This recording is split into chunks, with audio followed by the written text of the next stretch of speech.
welcome back to another episode of the Caledonian Braves podcast. I'm delighted to be joined by Waddell today, head coach of the club and actually longest serving manager in the Lowland League as well. I found out this week, 8.5 years this week you've been manager of the club. So how does it feel, 8.5 years? Well, I've definitely got more grey hairs now, that's for sure, in that 8.5 years. But that's good. I suppose it's some sort of accolade. But I think that was when Dougie Samuel left to go to Spartan, when Spartans get promoted rather, to League Two, and that left myself. And I think Dorian was the other one actually who was longest serving. He left. Obviously Edinburgh Uni come myself.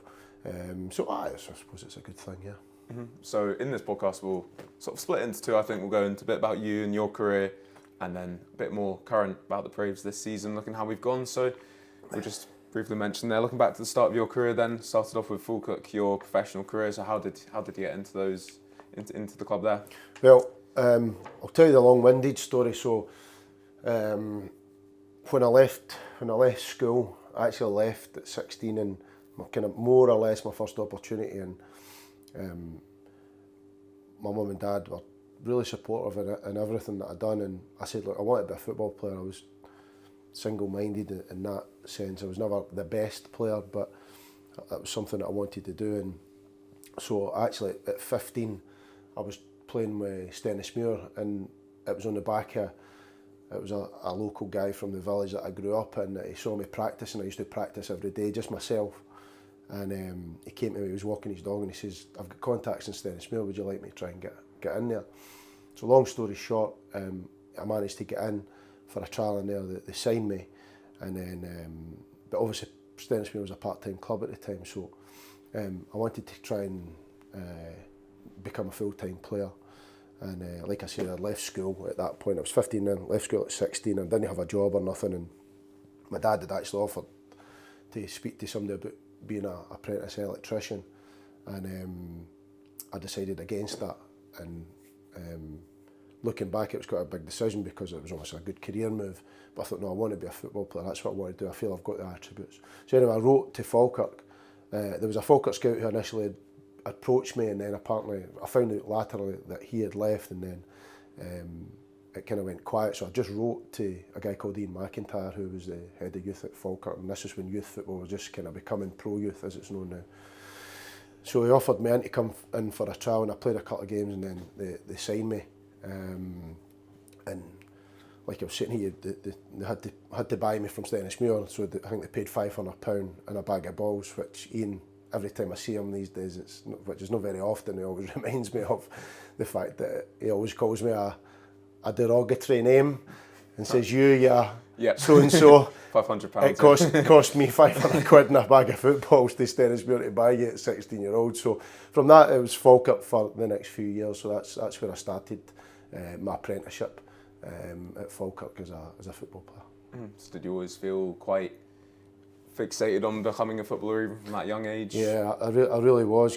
Like all my friends was going out. You've heard these stories with other people, I'm sure, before, but all the stories about like my pals were starting to go out and get drunk and get involved with girls, and you know, I always like thought, right, I kind of wanted to try that and go down that road as well, but I just thought I need to have a stab at this. I was a wee bit old before my years at that age, 16, 17, and I wasn't bothered with nights out, and I was really, really focused, and I trained all the time. I worked really, really hard, and when I signed apprenticeship, it was like, honestly for me, it was like winning the lottery. And I had a 1-year deal, and the guy at the time was a guy called Walter Kidd, who was a ex-Hearts player, hard man, real hard man.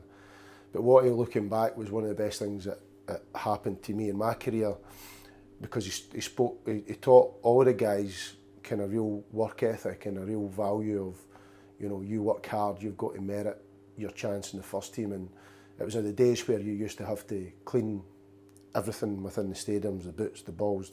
You done the laundry, you helped out in the kitchen, you swept the corridors, and you tidied up the ground. But what he used to say was that you need to earn the right to go and play football every day. So that sort of value of hard work and, you know, meriting the opportunity to go, and we trained anyway every day because we were football players. But on top of that, we had our jobs, and his quote was always, he was a hard guy, hard but fair, but he was brilliant. He always said, if we can't trust you to do the jobs, if we can't trust you to clean the floor, clean the boots, whatever, do the gear properly, do the match day hampers, then how can the manager trust you going the first team? And I just took that and I was like, right, I'm going to be the best at everything that I'm doing. If I'm sweeping the floor, I'll be the best at that. And my wife will probably tell you otherwise now, because I don't do too much of any of that, but that's where I thought, because I thought that was my opportunity and to try and train, and I got into the first team at 16, 17 pretty early, actually at that time. Mm-hmm. Would you say a lot of those principles were important for you then continuing in your career? Because we know maybe the customs aren't quite the same these days with young players cleaning the boots and stuff like that, but yeah, well, young players are different now. It's a different generation, but I think there's a wee bit of value that we can learn from that. I think it might have been maybe too much for some as well. It might have suppressed other people, but certainly with myself, certainly when Watty kid had taken us, because he was so hard on us, but fair, and that was the key point. And he always underlined that you need to earn the right to anything you get in life. And I know that's gone a little bit out of the value of society now a wee bit. But it stood me in good stead, Callum, for, right, okay, you get to earn the right. Because essentially when you become a football player and you're out in the park and you cross the line, it's a true meritocracy, because you got to win game. Everybody's equal at that point. Start the game, 0-0, everybody's equal. 11 versus 11 at that particular point. And you've got to earn the right, you've got to fight your corner, you've got to scrap. If it's a battle, it's a football game, you've got to be able to have the tools to deal with that. And that's what he was getting at the very beginning when he was talking about the work and the jobs behind the scenes, and having that responsibility and accountability to go onto the park and win the right, merit going and winning the game, merit going scoring a goal, merit going making a tackle and a pass, etc. So that taught me real good values at that particular point. Mm-hmm. Did that help you feel prepared to go straight into men's football? So was it 4 years at Falkirk? Yeah. And how did you sort of find that level, just jumping straight in from a young age? Well, I got my debut at 17 at Airdrie, and that was thanks to Alec Totten, who was the manager, and he flung me in. I met him at my uncle's funeral, actually, maybe a year ago now. And I said to him, I hadn't spoken to him in years, and I said to him, I kind of said, look, I appreciate you. I didn't appreciate it at the time, but I'm taking this opportunity to say to you, thanks for flinging me in. He said, well, I did fling you in. He said, but you worked hard for it, and you merited it. And that was important to me.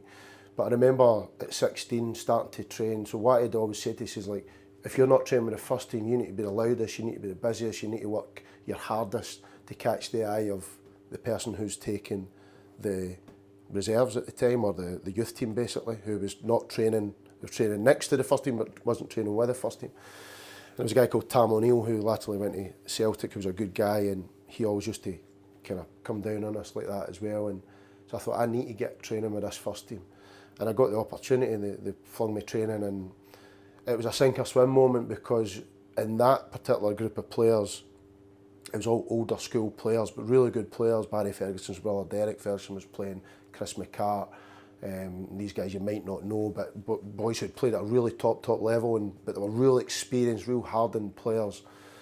And they got about you if you made a mistake, but also what I realised as well when I look back, they were also really good with me, and that was all of them were really good with me. They wanted me to succeed. They didn't want me to come in and not succeed, to take their jersey. They pushed me hard to go and succeed, and that gave me confidence in training. And then in order to make my debut, and like I said, I was 17 and against Airdrie, and I got the last 15 minutes or something like that. Mm-hmm. And obviously Falkirk, a big club as well, of course, and the amount of history there, and being in League One a bit longer than they won at the minute. But yeah. How was it being involved with Falkirk for all those years? It was really amazing. It was different. That first year was brilliant. I really loved that first year. I'm so glad I came in at that particular point. Then it kind of changed. Watty Kid, the guy who I was talking about, who was kind of mentoring the apprentices at the time, he left to go to Airdrie. And it was the time Falkirk finished second in the league, and Aberdeen had finished second bottom of the Premier League. And the good old politics of Scottish football came into play, where that was due to be a playoff scenario, Falkirk versus Aberdeen. Because we didn't meet the criteria of 10,000 seats, we never managed to get that.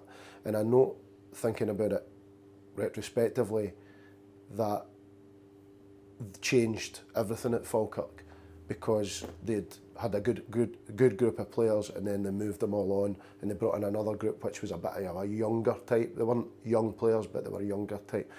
But in essence, essentially, that still gave me my opportunity because all those older guys. But I wish I'd had another year with the kind of, I'm saying older guys, you're talking about 29, 30, 31, 32-year-old players, some a little bit older. They just got to the Scottish Cup and lost the final to Kilmarnock the year before I joined. So it was a good calibre of player for that level of football. But the kind of club moved on with a bit of a cloud over it, in my opinion, because of that scenario with Aberdeen and the fact that it never had 10,000 seats, and it was disappointing that was the blocker, because things, if that rule was different, things could have been different for myself. We could have been in the Premier League. You never know what could have happened. Mm-hmm. So was that sort of similar to your time of your exit from the club, then moving into Partick Thistle after that then? Well, what happened was I got offered a couple of years and I got an agent, and I remember my agent saying to me, people were just getting agents, so I thought, no real any thought about it. I thought, right, okay, I'll get an agent as well. That was a thing to do. I was 18, 19. And he said, no, they've offered you 2 years, ask for more money. And he told me to ask for something like double what they'd offered. So he'd done it. He spoke to them and said, look, we can't do that at the moment, but we'll come back to you in the end of the season. And then it turned out that Alec Taunton decided to retire at that point, and a new manager, Kate, was coming in. So within that season, we were playing Partick Thistle, who won the league that year, and always done really, really well against them. There were some very good games, some good crowds when I think back, at Brockville, and always done quite well against Partick. And I'd heard there was some interest from there. They were obviously in the Premier League. I think it was 2000 or whatever it was. And I went on my holidays and I decided that Ian McCall came in and he said, look, he's not 100% sure, he didn't really know me. And I said, look, I've got an opportunity to go to Partick Thistle, so I'm going to go there. So that's where that came from, and it was a guy called John Lambie who was the manager of Thistle at the time. Mm-hmm. And how did you find your time at Partick Thistle then after that? Do you know what, going back to that first year at Falkirk, going to Partick for that first year, it had a similar vibe of the dressing room, real characters in the first year at Falkirk, and real characters in the second year. Boys with kind of big personality, and it was different to Falkirk. Falkirk, Taunton had you weren't allowed to wear jeans to training, and it was kind of smart, and always spoke about his time at Liverpool and the standards that they had and the standards that Rangers had in terms of dress code and all that sort of stuff. But Partick wasn't quite like that, but they had John Lambie, who was brilliant for me, who was real, first time I met him I had a cigarette in his mouth, and again my agent went in, he asked for X amount of money, and he basically told us to fuck off. He said that you're getting that or nothing, but he was good. John Lambie was really good to me. So I loved my first year. I managed to get Player of the Year, or Young Player of the Year at my first year at Partick Thistle. Premiership as well. Premier League, yeah. Made my debut up against Aberdeen, and a 1-0 victory up there. And I had a really good season, enjoyed it a lot, real eye-opener. And I would have liked to have kicked on, and I was a bit disappointed it didn't work in that way for whatever reasons, because Lambie retired. His assistant, Jerry Collins, who was also brilliant with me, took over, didn't work out. I got quite a bad injury. And my final game for Partick Thistle was a live on the TV match against Rangers. I always remember it. It was on the BBC, and I was quite nervous before it. I was starting the game, but I'd been out for a good 4 months before it, 3.5, 4 months, with an ankle injury. And Derek White and Jerry Britton had asked me, who were the interim managers at the time. They said, look, can you play? And I'd only played a half against Motherwell in the reserves to see how my ankle was, and I was nowhere near ready. And it's people going about regrets. I do regret saying that I was fit to play, but I thought I'm not going to give this opportunity up. And I remember playing in the game, and it was a guy called Frank de Boer. It was his first game. His brother Ronald de Boer, he played. Peter Lovenkrands played. He scored. It ended up 1-1, but I remember getting to about 40. Got to half time, and Whitey and Jerry gave me a bit of stick at half time, quite rightly so, because I was off it. I thought they probably should have subbed me at that point, but my fitness levels weren't there, and I made a poor decision to say that I was okay to play. And maybe they'll look back saying I shouldn't have asked Ricky in the first place, but I was 21. I'm thinking I want to play in that game, and I wasn't terrible, but for my standard that I felt I was at, I thought it was all right. So I think I got subbed off at 70 minutes, and I was, I never played a game for Partick. asked to leave actually, and ended up and I went to Hamilton Accies. Mm-hmm. Do you sort of look back at that time of your career, early days, if there was an offer at Falkirk, maybe with any sort of things you regret, or would you say? It's a bit of sliding doors situation, because things that I couldn't control, like Totten retiring, John Lambie, who was really brilliant for me, retired. He was hard, but I liked that sort of vibe, manager. And then Jerry losing his job, who was a backer of me as well. 12 games in, I think we only had about 4 or 5 points in the first 12 games of the Premier League that season. And getting the injury, I wouldn't have changed anything. I don't think I would have changed the state of Falkirk. But I probably should have just dug my heels in at Partick, and I just kind of was young and I was making my own decisions. I had no real guidance, and I knew Hamilton Accies were interested in me, and I went to Hamilton Accies. We ended up getting promoted with Hamilton actually when I went there, which was a positive at that point. Mm-hmm. So was it just the one season you spent with Hamilton then? It was about a season and a half or something like that, and then another story that we're going to training, and the manager came out just as we were about to go and train. He said, "Oh, just to let you know, I'm bringing another left-sided player. You're on the transfer list." And I was like, "For fuck's sake, you know, like, where'd that come from?" Because on the Saturday before that, he'd told me I was the best player on the park, general truth.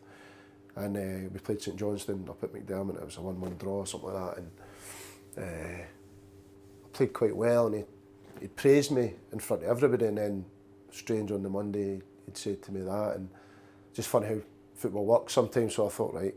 And I kind of, again, I should have dug in. I just said, no, I'm going to fight for my place. I'm going to stay. I'm under contract. But I decided to come away. Mm-hmm. I mean, was that a sort of big challenge to have at that age, do you think, to come over that kind of thing? I had no guidance. I probably could have approached it a bit more maturely looking back, but I just felt I was making my decisions off the cuff really, without real intelligence, I suppose, behind it, a bit of maturity, I suppose. And then that had a start off of having a bit of a roller coaster of where I went after that, to be honest. Mm-hmm. And sort of, do you think just playing that age, then were you just completely focused on playing football and trying to prove yourself to coaches? And well, I went up to Forfar as a stopgap, which turned out to be quite good. I enjoyed it up there, but like, they were the kind of first part-time team I played for, and I thought, what am I going to do here, you know? But luckily I had an opportunity that I knew was coming from abroad, from Singapore. And I thought, you know what, I fancy going away and abroad and trying something else. So I played with Forfar for a wee while and ended up in Singapore, which was an amazing experience because it manifested itself that I could just reset myself and get my head right, and I really enjoyed it. And you know, training every day, the weather was very, very humid and hot, but the weather was pretty good when we trained in the evenings and things like that. So that was good for me, and it gave me a chance to reset and come back to Scotland thinking, right, okay, I want to get myself back up to a good level and be a bit more consistent. And what I'd done, I changed my game. I kind of evolved. I keep going on to the boys about evolving your game all the time. Evolution of your own position or other positions. And I felt I had to evolve the way I was as a player and become a little bit more reliable, so the manager would pick me week in, week out, and that's what I've done. Mm-hmm. I mean, it's interesting to say that, because we're talking with Dan Martins last week, and he almost spoke very similar about his time in Poland in a very similar way, where he just wanted a chance to get away from things and almost just hyperfixate on football a bit, and then sort of refocus. Was that sort of similar sort of thing for you? That it was, but just to, I mean, it was an English manager over there, and I had another Scottish lad who played with the team over there, and we had a good time, we enjoyed ourselves. We had Singapore's a good place to go out and, you know, and relax, and quite expensive place, but also for the football side of things, you're training every day, it's a different atmosphere, it's a different game, and it got you a chance just to think about your game a wee bit more. And I always knew I would come back to Scotland, and I came back to Ayr for a small spell. I knew it was just going to be a small spell because I came back in December, and it was just going to be to the summer and then kind of go from there. But it did give me that chance just to, well, you can kind of reinvent yourself because nobody knows you. You know, you're not typecast into a winger or a midfielder, or I know the manager has an idea, obviously, that he'd seen my footage, that what he was getting to come over, but gave me a chance. He also brings your personality out as well, because you're in an environment that you don't know, so you're out of your comfort zone, so that gives you an opportunity to do that. What was the level of football out there, and the sort of culture around it as well? It was good. I mean, there's players that could go and play in the Scottish Championship, for example, and then there's players that would probably be League 2 level in Scotland. So it was a kind of mixed bag. There was also players, all the players who played in the national team played in the league, and they would compete in the Asian international scene. So I would say the standard was pretty good. It was more of a passing. It was a slower game, mainly due to the conditions, the weather conditions. So I had to learn how to deal with that. The refereeing, the officiating was very different. I think I got sent off. The only time I got sent off was I think in my second game. I scored 2, missed a penalty and got sent off for punching a guy. And because it was just different. There was things that you wouldn't get in Scotland. It was a bit more in your face, aggressive, and you know, they would say there it was a wee bit more backhanded, sort of off the ball stuff. You know, clip your heels, come down on your Achilles, that type of thing. And I lashed out. I remember that, but it's all learning in the end up.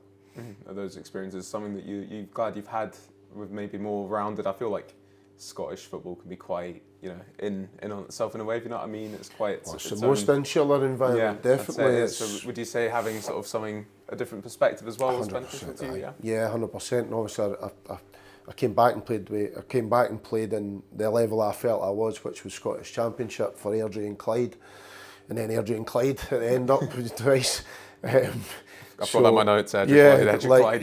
Yeah. Well, that was, I mean, God, Clyde ended up, when Clyde were in the Championship, it was called the First Division at that point, but the Championship, I'd signed a 2-year deal and they ended up, they lost money and they had to rip up the contract. So I signed with Airdrie, and I'd been at Airdrie the season before, which was brilliant. A guy called Kenny Black was the manager, who was really good with me.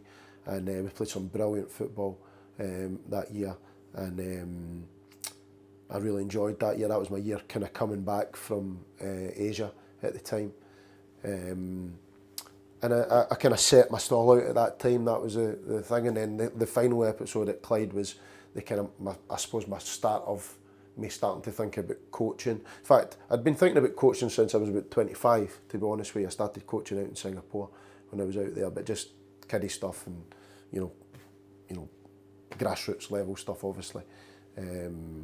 But when I came back to Clyde, the final time was kind of when I became part-time properly. It was a part-time club. Clyde had been relegated a few times and we were in the League 2, and because I thought, right, okay, now I probably need to think about what I'm going to do outside the football. And then weirdly enough, I was on a Christmas night out, and Alan Russell, who I'd played with Airdrie. I don't know if you know Alan. Alan was striker coach down at England national team, and I think he's, what's the thing? Superior striker, I think, was his thing. But I played with Alan and Airdrie, and he phoned me. I was on a night out, a Christmas night out with Clyde, and he says, "You fancy coming to Los Angeles?" So I remember going home and saying to Andrea, I jumped in bed, I said, "We're going to LA, by the way, just to let you know." And she gave me a wee slap. She said, "Shut up." And then I spoke to them on. I said, "Look, I think I've got an opportunity to go to America to finish my career. Good level, USL, full time, obviously." So I thought I was finishing my career at 31 part time in Scotland, but then all of a sudden, football being football, it gets you that call, and ended up in the States. How long have you been playing part time? Was that since? Just a year.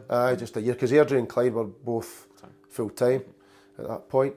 They were in the higher leagues. They were in the Championship, and then Clyde. So Airdrie was full time, and then I stopped for a wee bit, a couple of months, and then figuring out what I was going to do. And then Clyde came in, who were part time. They'd been relegated on the back of that couple of seasons and the money problems that they had, and I signed with them, and then the States for a year. I don't think many people probably have a move from Clyde to LA on their resume, but directly. But weirdly enough, if you want to put another one in there, I played 2 games for Boness. My pal was I've seen my pal, but somebody I knew, a guy Paul Ronald, who's a good guy, and I was quite friendly with him at the time. He asked me to come and play for 2 games for him, so I thought I'll play 2 games and for Boness, and just to get my match fitness up before I went, and then I went over there. But that's probably when people don't No, know anything about that us. seems more interesting in fairness. So, time out in LA then, how did you find that experience? Unbelievable. I mean, California and Los Angeles itself is a bubble within America. You know, it's a bubble within itself. You know, it's different to anywhere else in America. East Coast, you know, in general, is a bit more attuned to maybe our way of thinking, but people in California are, you know, I mean, they get the weather, you know, there seems to be money flowing about there. I know that's a total generalisation, but it's a bit of a dog-eat-dog world over there in Los Angeles, you know, like everything's sort of private business and get as much money and, you know, get as much as you can at every moment, which I found, you know, quite interesting as a culture. But people don't really see outside of California in general. It just was my taking from it at the time. It's probably not true, but just speaking to people around about. But I had a great time. The football was good. The guys who I was working with, the coaching staff was brilliant. There was another Scottish player, Alan Russell, like I'd said to you. You know, he done great for me at the time, helped me bring me over there. I loved my time there. It was really good, and I think my final game I ended up getting injured, and that was me. I decided to stop after that. And then there's that when you came back to Scotland as well, sort of taking coaching it up a bit more. Well, I'd been coaching on and off, and I was done my youth licence in Scotland. So that was the period from about maybe 26, 27, and started real coaching and taking it serious. I was coaching at Clyde when I was still playing there. I was coaching in at Queen's Park at that particular point when I was still playing there. A fantastic team at Queen's Park actually, with Big Shankland and Blair Spittle and Andy Robertson, really brilliant players, really good side. There was other ones in there as well. Aidan Conley, brilliant. Listen, Aidan was a right good player. I liked Aidan a lot. There was quite a few, but other ones that are still playing in the lower leagues, but also other ones that were at that time the big hitters, but they didn't quite make it for whatever reason. So that, you know, so I was gaining experience with working with those guys, albeit they were young. And still playing and trying to figure it out for myself what I was going to do next in my life, basically, in my work life. And obviously, being a football player is a short career. Are you glad that at that sort of age, you see a lot of guys maybe not focusing on their career afterwards, but at the age of 25, 26, did you sort of set a path for yourself, do you believe? Well, the bottom line is that I've got a passion for football. I love football, and it's given me a lot of pleasure. I achieved what I wouldn't say I achieved exactly what I wanted to, but at the same time, I played in the Scottish Premier League, which was an objective of mine when I was young, albeit I didn't sustain it enough for my liking, for whatever reason that was. And I knew I wasn't an amazing player, so I wasn't going to earn millions of pounds out of playing football, but I just enjoyed my life playing football every day as a job. So I decided round about 25, 26, round about that time, that if I want to stay in football, I need to become a coach. And if I enjoy coaching and I've got a passion for it, I'll choose that as my pathway. And if I don't enjoy it, I'll need to think about something else, whether it's, you know, learning a completely different job. But fortunately enough for me, I really enjoyed the coaching. I enjoyed the creativity behind developing sessions and the interaction between a team and players and the coach and the manager and how you put things together, and you know, that's essentially what I love about it to this day. And so the early days as well, so you mentioned a few players you've worked with already, so what was the sort of early roles you take on as a coach then? Was it from young age you sort of started off with, or? No, actually older age. I was first kind of role was proper role, I would say, was Queen's Park, so they were all under 17s, under 18s at that point. And Queen's Park was a fantastic club. It really, really was. I'm not saying it's not now, I don't really know. It's changed in its mindset and it's went professional. But it was a phenomenal club at that point, really good, and the players were excellent. I don't think maybe one team would match it that I've worked with. Since then, my team up at Rangers, the 2001 group, maybe Gilmore and a couple of others in there that were really, really good. But in terms of the majority of players that made it, was that first proper coaching job that I had at Queen's Park, working with the 17s. And that really kicked me on, and I was doing my coaching pathway at that time. I'm not going to call them badges. I hate it when people call them badges. It's like, you go to the scouts and you get a fucking badge. You know, coaching is a study. You got to study the game. You know, and that taking your licences is part of that. So that was part of a good, I don't know, 10, 12 year process at that early point of my coaching while I was still playing and finishing my playing days up. Mm-hmm. How rewarding has it been to see some of those young guys kick on that you've worked with at a younger age? You know, your Robertsons of the world, you know, obviously kicking on unbelievably. Billy Gilmore. Yeah, I mean, you're talking about real top players, but at the time, I would only say maybe David Turnbull at Motherwell. There was something special about him, that he just had something different. But brilliant boy, brilliant kid, good family. So I worked him, John Guthrie's age group actually. I worked with him and John, middle of the park. And me, Billy, it goes without saying with Billy, sometimes he just plays in Champions League games or European games, or Champions League when he was at Chelsea, or Premier League games when he was he's playing at Brighton, national team. The same the way he does it when he played against Ayr United or Juventus when he was under 16s at Rangers when we had them, and when I had them in Nathan Patterson was in that group as well, Jamie Walker. I'm proud of not just the ones that have went to that. People, what I don't want to I've worked with all these boys, and I think there's maybe 4, 5, 6, 7 of them hopefully going to represent Scotland and do well in the Euros. I mean, what you've got to remember, these boys wanted it so much, and that's why they are where they're at, because of the boys themselves. And it's big kudos to the managers who put them in, But I'm proud of, having worked with these guys in some way and on their pathway, on their journey to becoming professional players, but equally as proud to work with the Jamie Walkers of this world and Zach de Cowdenbeath, but boys who have worked really, really hard, and that includes the group that I've got now. And I want players to fulfil their potential. That's important for me. Fulfil the potential, help the Braves progress, and if it becomes if they become beyond the level, and then that's brilliant. We've done our job. We can get the next one in, and that's the whole ideal and philosophy behind coaching and developing players. But ultimately, it's got to help Cali Braves as well. But to answer your question, it's you pinch yourself sometimes with the amount of boys that are really doing well. Even at Hearts, Josh Doig. I didn't work with Josh Doig too much, but Josh Doig had a hard time at Hearts. But that's developed him into the player he is. He got in at Hibs, and Jack Ross, brilliant, put him in, and it was Jack Ross that made his career, that's for sure. I gave him the opportunity, and Josh took that opportunity.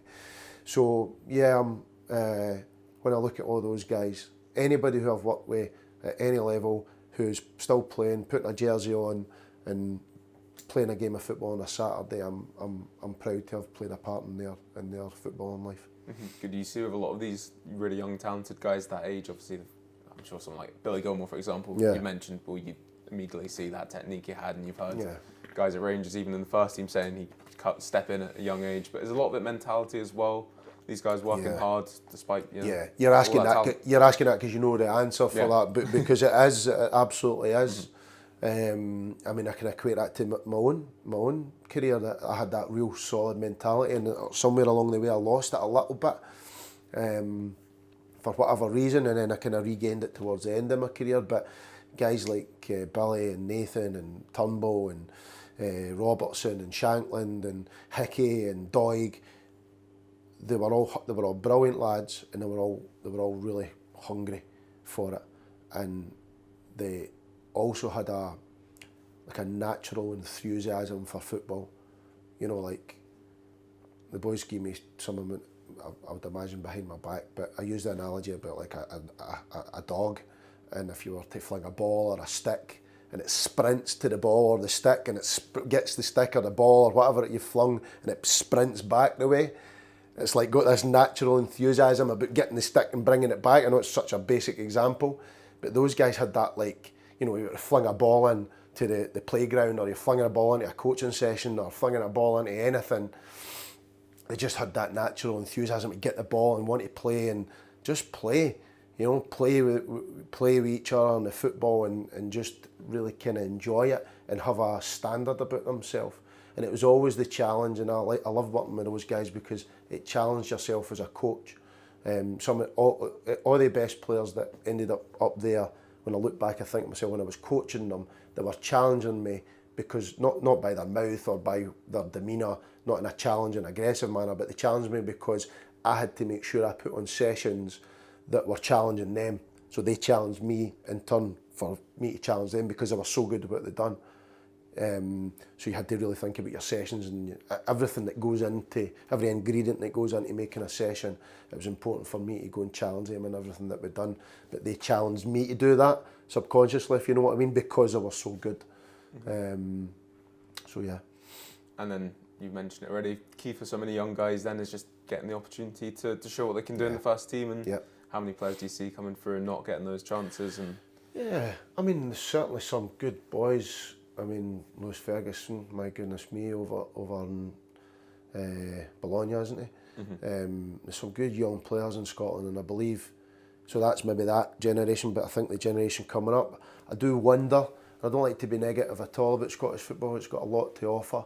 I do wonder the pressure that managers are under at SPFL level and Championship level, so you're talking about the full-time teams in Scotland.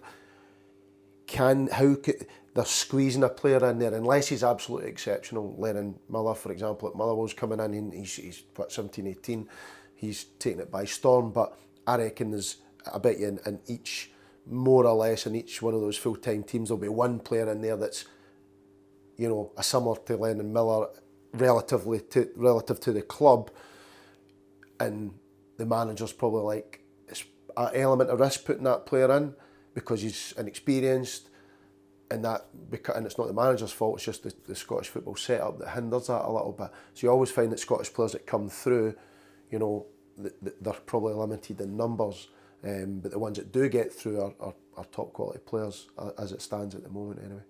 And we'll come on to it a bit more obviously when we talk about the Braves and how we've been able to bring in young players and give them a new opportunity. But do you just think at the top levels of the game then there's just so much pressure on, I mean, trying to think of an example, maybe like a Ryan Hardy at Rangers, for example, and you see he's gone on and kicked on really well in the Championship, one of the top scorers this season, but at Rangers, you know, I'd seen him play a lot in the Championship and thought he could really kick on and have a chance at Rangers, but never really getting that opportunity, then moving on and wanting to kick on again with a new club. Yeah, I mean, but there's so many like that. Yeah. To be honest with you, the academies now, Premier League down in England and Rangers and Celtic Academy, which are the bigger teams obviously in Scotland, I would include Hearts, Aberdeen into that. They're probably making players for everybody out with their own club, if you look at it that way, because there's only a small percentage that actually get through and play in their first team and then get sold on. So the whole idea of the academy is to develop your own players, bring them into the first team and sell them on, essentially, or have a really successful career at the club that they've been brought through, and there's not that many. But if you look at St Mirren in the past, when I worked there was John McGinn. I didn't work with John McGinn or Kenny McLean, but they were in the first team at the time. I worked with the 20s. But there was ones in there that were really, really good, and it's just getting the opportunity. Like you say, I give young players opportunity at the Braves because it's one of my beliefs. You need to give a young player an opportunity, and generally they take it, and generally they pay it back to you. And it's important, but they've also got to earn the right, going back to that initial conversation we had, that they need to know they need to earn it. They're not just getting the opportunity because they're young, and they're at a small club that, you know, plays young players. They've got to earn that right as well, and it's the same way with any player up the levels, but it becomes more difficult because there's some good players that have not had an opportunity for whatever reason, probably because the manager's under scrutiny, under pressure. And I think that last Rangers team, I didn't see the Rangers team last night, so a couple of weeks ago I looked at both Rangers and Celtic starting 11s. I think there was 2 Scottish players in Celtic, McGregor and maybe one other, and 2 at Rangers, and one young lad, McCausland, who's not a Scottish player, but I think McCausland came through laterally through their academy, so that just shows it's difficult to get through. But I do believe there's a lot of really, really good Scottish talent, and I believe there's some really, really good Scottish young coaches as well coming through also. So taking a jump back then into your career, as we mentioned, you did your licensing, coaching bad licensing, sorry, not badges, as you say. Yeah, okay. So that was a process. Was that 10 years, did you say? I think it was. I mean, you start off in the level 1.1, which is introduction to coaching, and then you go all the way through 1.1, 1.4, then the 1.5 is your coaching license, if you like. Well, that's what it is. And I done what's called the youth license, which was a fantastic course, really, really good course. And that made you coach, that made you think about coaching, properly thinking about coaching as in, not just the technical aspect of why there's, a player receiving the ball, the technical point of striking a ball. It's not that. It's more like, well, why are you doing? Really thinking retrospectively why you're doing a drill and why you're doing an exercise and how you can get everything, under certain parameters, size parameters, number parameters. But you still have to get your point across. You still have to develop the players. Still have to develop the team. And doing that course really put me in a situation where you're really starting to think properly about what coaching is. And what coaching is essentially you're teaching an individual, you're teaching a squad how you want them to play, and also you're teaching good habits within the session individually and collectively. It's like a teacher teaching a class on a subject, and you've got to find the best way of doing that. Mm-hmm. So that was the start of the kind of pathway around about 28 properly, and then it took me, what am I now, 43. So. But you're always learning, I suppose, to use the cliche. But I finished my pro licence was 2017, I think it was. Mm-hmm. And going all the way up to the pro licence, was there a lot of good coaches that you would have went through that course on as well then? It was hard to say. You didn't get a lot of time. Cathro was on our course, you didn't finish it.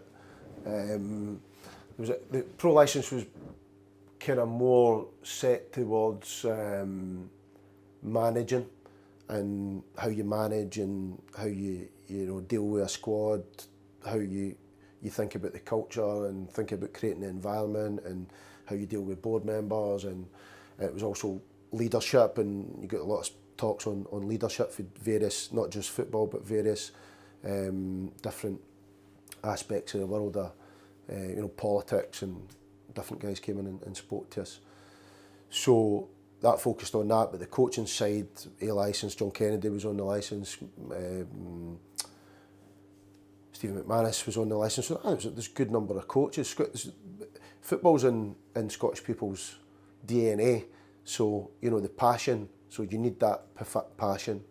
You see it in my office: passion, professionalism, and knowledge. Those are the three kind of mantras that I feel your coach has got to have. I've got it written up in the office, but it's in our DNA as Scottish people that we want to go and coach, want to help people. We've got a passion for the game because that's one of the things that you definitely need.